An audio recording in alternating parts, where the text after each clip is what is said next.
Hi, I'm Christine and welcome back to Christine's Culinary Quest. Normally I try to share with y'all healthy twists on recipes I don't think y'all have heard of before.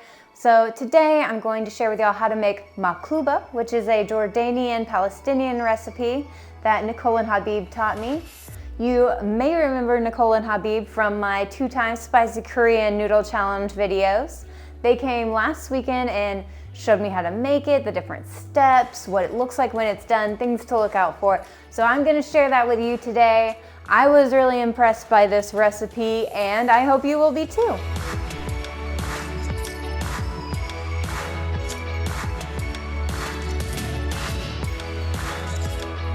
Like I said before, Makloubeh is a Jordanian-Palestinian recipe. It's a upside down chicken and rice dish that you make, and if you make it correctly, when you take your pot off, as you saw in the footage, it'll stand straight up like it's a cake or something. So I'm going to walk you through things to watch out for, what the different steps are, and what you're going to need for this recipe. So let's get started. We'll be making a side salad to go with our Makloubeh. To make it, you'll need a cucumber, half an onion, 2 large tomatoes, a lemon, and if you want to make it spicy, a serrano pepper. For your main dish, you'll need an eggplant, a small chicken, 1 head of cauliflower, white almonds, salt, cumin, cardamom, curry powder, mint, a lemon, 4 bay leaf, 1 to 1.5 onions, 5 cups of rice, and some Kidri spice blend or allspice, cinnamon, salt, and black pepper. Remember to cut the tomato with the skin side down on the cutting board, since it's harder to cut through the skin side of the tomato than the center. To get started, dice your tomatoes, cucumber, and 1 of your onions, removing any portions you find to be too white in your tomato if you don't like that part. Be sure to remove the seeds from your tomatoes to prevent excess moisture from collecting in your salad, especially if you make it ahead of time. Put your diced tomatoes, cucumber, and onion into a bowl for now. We'll mix this with our other salad ingredients once we're a little further into making our Makloubeh. Next, grab your eggplant. If you plan to air fry the eggplant, you can remove the skins, but if you plan to pan fry it, leave the skin for now to keep it from falling apart when you're pan frying. Either way, remove the skin from your potato and cut both into thick slices approximately ½ inch thick if possible, and then dry them to remove excess moisture. First, rinse your chicken and then use a nice sharp knife to cut open the chicken down the middle and chop the chicken into quarters. Be sure to take all the skin and fat off the chicken that you can. Place each piece of the chicken into a large bowl as you finish removing the fat from it. Next, wash the chicken thoroughly with water, scrubbing the chicken and dumping the water to refill your bowl multiple times to make sure you've thoroughly rinsed the exterior of your chicken. Remember to use cold water for this step. Now put a thick coating of salt on the chicken. We'll wash the chicken with salt to further clean it.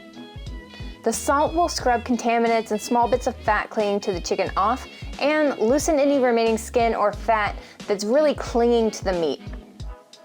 You can also use white flour instead of salt for this step.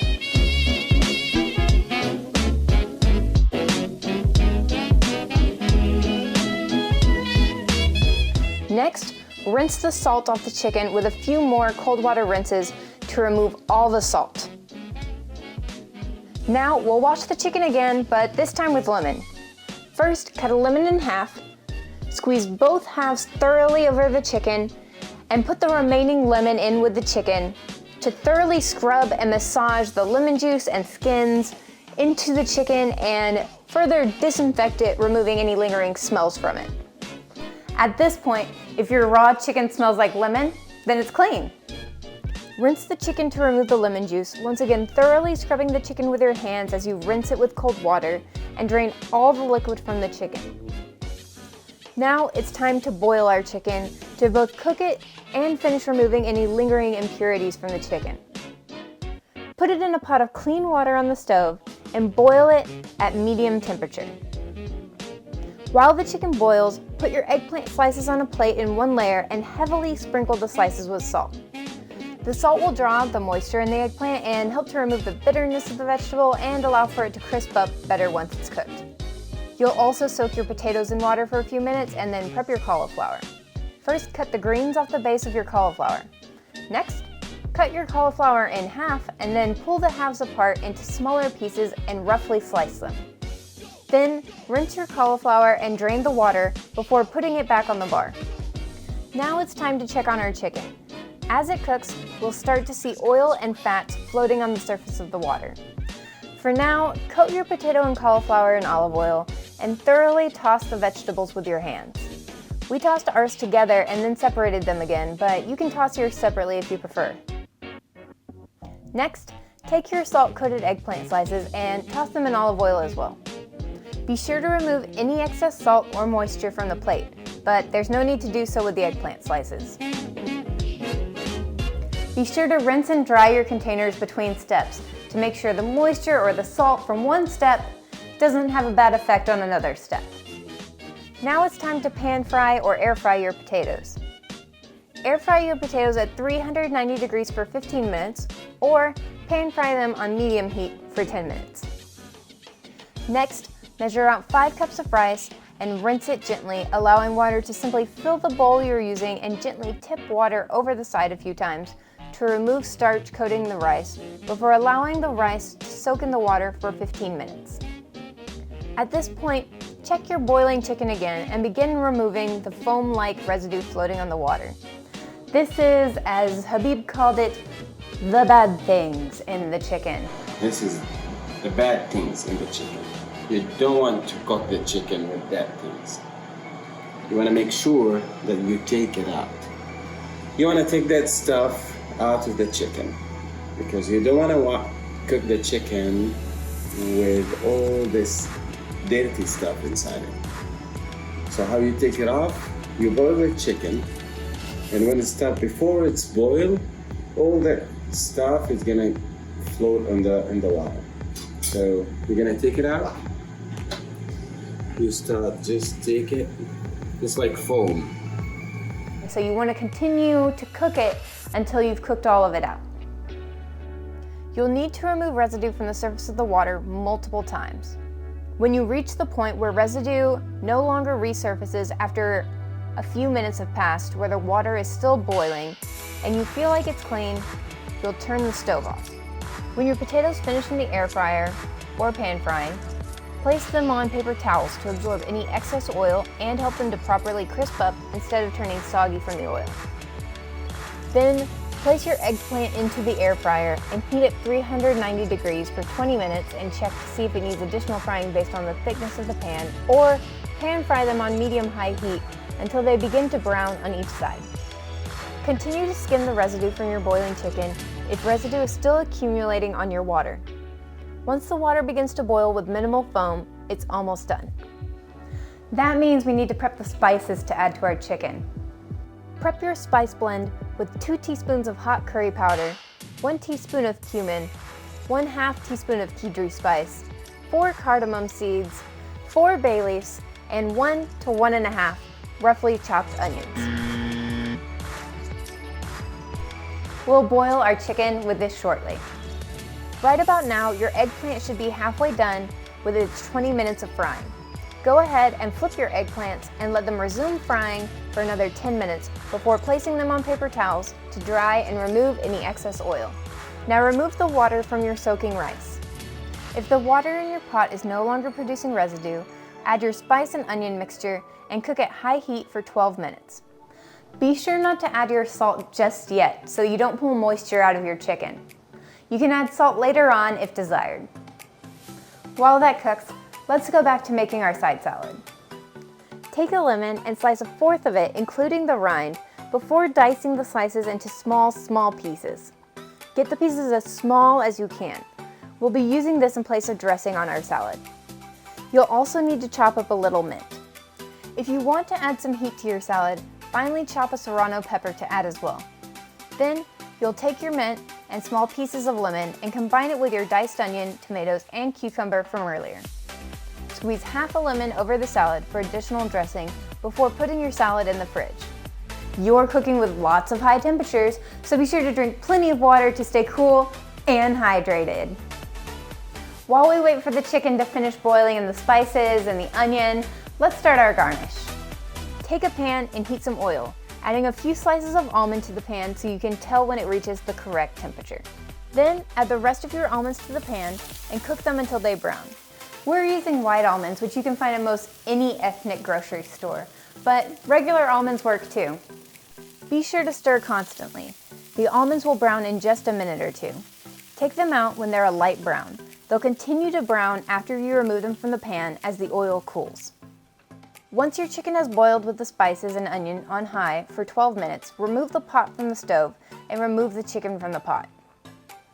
Then pour the resulting leftover soup from the pot through a strainer to remove the onion, leaves, and any other large spices or missed pieces of chicken. Now it's time for the final steps of this dish. We're going to layer the rest of our ingredients, our chicken, rice, vegetables, and broth, into the pot in layers. First, put the chicken at the bottom of the pot. The chicken is extremely tender now, so you can easily remove the bones at this point if desired.